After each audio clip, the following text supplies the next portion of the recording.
ಮಂಚೇನಹಳ್ಳಿ ತಾಲೂಕಿನ ದಂಡಿಗಾನಹಳ್ಳಿ ಗ್ರಾಮದಲ್ಲಿ ನಾಗಮಣಿ ಚಂದ್ರಶೇಖರ್ ದಂಪತಿಗಳು ಸಾಲ ಸೋಲ ಮಾಡಿ ಸುಮಾರು 40 ಕುರಿಗಳನ್ನು ಖರೀದಿಸಿ ಅವುಗಳಿಂದ ಬದುಕು ಕಟ್ಟಿಕೊಂಡಿದ್ರು. ಗುರುವಾರ ಬೆಳಗಿನ ಜಾವ 3 ಗಂಟೆ ಸಮಯದಲ್ಲಿ ಕುರಿಗಳ ಶೆಡ್ ಮೇಲೆ ಚಿರತೆ ದಾಳಿ ನಡೆಸಿ ಸುಮಾರು 9 ಕುರಿಗಳು ದಾರುಣ ಸಾವನ್ನಪ್ಪಿರುವ ಘಟನೆ ನಡೆದಿದೆ.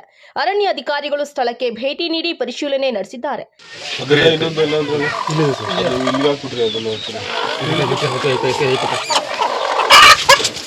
ಸರೋಗ ತಳಿ ಸರ್ ಬೇಡ ಭಯ ಇವಾಗ ಹೊಲ್ದಾತ್ರ ಹೋಗಕ್ಕೆ ಭಯ ನಮ್ಗೆ ಇವಾಗ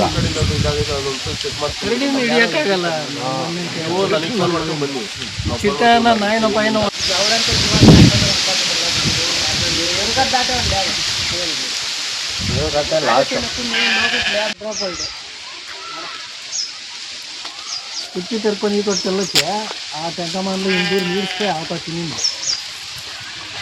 ಗ್ರಾಮದಲ್ಲಿ ದಿನೇ ದಿನೇ ಚಿರತೆ ಆತಂಕ ಹೆಚ್ಚಾಗುತ್ತಿದ್ದು ಕೂಡಲೇ ಚಿರತೆಯನ್ನ ಬಂಧಿಸಲು ಗ್ರಾಮಸ್ಥರು ಒತ್ತಾಯಿಸಿದ್ದಾರೆ. ಅಲ್ಲದೆ ಚಿರತೆಯಿಂದ ಮೃತಪಟ್ಟಿರುವ ಕುರಿಗಳ ಸಾವಿನಿಂದ ರೈತ ಆತಂಕಕ್ಕೆ ಈಡಾಗಿದ್ದು ಸಂಬಂಧಪಟ್ಟ ಇಲಾಖೆಯಿಂದ ನಷ್ಟ ಪರಿಹಾರ ಕೊಡಿಸಬೇಕು ಎಂದು ಒತ್ತಾಯಿಸಿದ್ದಾರೆ. 3 ವರ್ಷದಿಂದ ಇಲ್ಲೇ ಓರಿ ಬಂದು ಚಿರತೆ ಬಂದು ತಿಂದಾಗಿತ್ತು. 1 ವರ್ಷದಿಂದ ಬಂದು ತಿರುಗಿ ಇಲ್ಲಿ ಕುರಿ ಒಂದು ತಿಂದಾಗಿತ್ತು. ಇವಾಗ ಬಂದು ರಾತ್ರಿ 3 ಗಂಟೆ ರಾತ್ರಿ ಬಂದು ಇಲ್ಲಿ 8 ಕುರಿನ 3 ಕುರಿನ ತಿಂದಾಕಿ 5 ಕುರಿನ ಸಾಯಿಸಿ ಹೋಗೈತೆ. ಇದಕ್ಕೆ ಸಂಬಂಧಪಟ್ಟ ಅರಣ್ಯ ಅಧಿಕಾರಿಗಳೆಲ್ಲ ಬಂದು ನಮ್ಗೆ ನಷ್ಟ ಪರಿಹಾರ ಕಟ್ಕೊಳ್ಬೇಕಾಗಿ ಮನವಿ ಮಾಡ್ಕೊಂತ ಇದ್ದೀವಿ. ಬೇರೆ ರೀತಿ ಚಿರತೆ ಇಲ್ಲಿ ಅದೇ ಬೋನು ಒಂದು ತರ ಇದ್ ಮಾಡಿ ಚಿರತೆ ಹಿಡಿಬೇಕು ಅಂತ ಮನವಿ ಮಾಡ್ಕೊಂತ ಇದ್ದೀವಿ. ಬಲೆ ಬಿಟ್ಟು ಇಲ್ಲಿ ಸುತ್ತಮುತ್ತ ನಾಯಿಗಳು ಹಸುಗಳು ಎಲ್ಲ ಆಲ್ರೆಡಿ ತಿಂತಾ ಐತೆ. ಆಲ್ರೆಡಿ 2-3 ಸತಿ ಇನ್ಫಾರ್ಮ್ ಮಾಡಿದ್ದೀವಿ. ಅವ್ರೇನ್ ಎತ್ತೆತ್ಕೊಳ್ಳಿಲ್ಲ. ಈ ಸತಿ ದಯವಿಟ್ಟು ಸ್ವಲ್ಪ ಅದನ್ನ ಗಮನದಲ್ಲಿ ಇಟ್ಕೋಬೇಕಂತ ಸುಮಾರು ಅಂದ್ರೆ ಒಂದು 5-6 ವರ್ಷದಿಂದ ತೊಂದರೆ ಆಗ್ತಾ ಐತೆ. ಒಂದು 2-3 ಅವೇ ಚಿರತೆ ಆಲ್ರೆಡಿ ಕಾಣಿಸವೆ. ಜನರಿಗೆ ಏನ್ ತೊಂದರೆ ಆಗಿಲ್ಲ. ಆಲ್ರೆಡಿ ಕುರಿಗಳು ಹಸುಗಳು ತಿಂತಾ ಐತೆ. ಒಂದು ಕಾಡಂಚಿನಲ್ಲಿದೆ. ಚಿರತೆ ತುಂಬ 7 ವರ್ಷದಿಂದ ತುಂಬಾ ಕಾಟ ಇದೆ. ಊರಲ್ಲೇ ಬಂದು ನಾಯಿಗಳು ಎತ್ಕೊಂಡು ಹೋಗ್ತಿದೆ. ಊರ ಪಕ್ಕದಲ್ಲಿ ಬಂದು ಹಸುಗಳೆಲ್ಲ ಸಾಯಿಸ್ತಾ ಇದೆ. ನೆನ್ನೆನಾದ್ರೆ ಬಂದು ನಾವು ಸ್ನೇಹಿತ ಚಂದ್ರಶೇಖರ್ ಬಂದು ಒಂದು 8ರಿಂದ 10 ಕುರಿಗಳು 3 ತಿಂದಾಗದೆ ಸಾಯಿಸ್ಬಿಟ್ಟು ಹೋಗ್ಬಿಟ್ಟಿದೆ.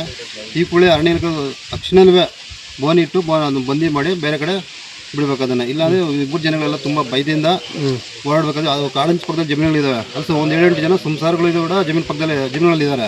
ಅವರಂತೂ ತುಂಬಾ ರಾತ್ರಿಯಿಂದ ತುಂಬಾ ಭಯ ಪಡ್ತಾ ಇದ್ದಾರೆ ಜಮೀನುಗಳ ಹತ್ರ ಬೆಳಗ್ಗೆ ಸಂಜೆ ಹೋಗೋದಕ್ಕೆ. ಈ ಕೂಡ ದಯವಿಟ್ಟು ಈ ಕೂಡಲೇ ಇಮಿಡಿಯೇಟ್ಲಿ ಅರಣ್ಯ ಇಲಾಖೆಯವರು ಕೂಡಲೇ ಚಿತ್ಕೊಂಡು ಬಂದಿಟ್ಟು ಸೆರೆ ಹಿಡಿಬೇಕಂತ ಊರಿನ ಗ್ರಾಮಸ್ಥರು ಮನವಿ.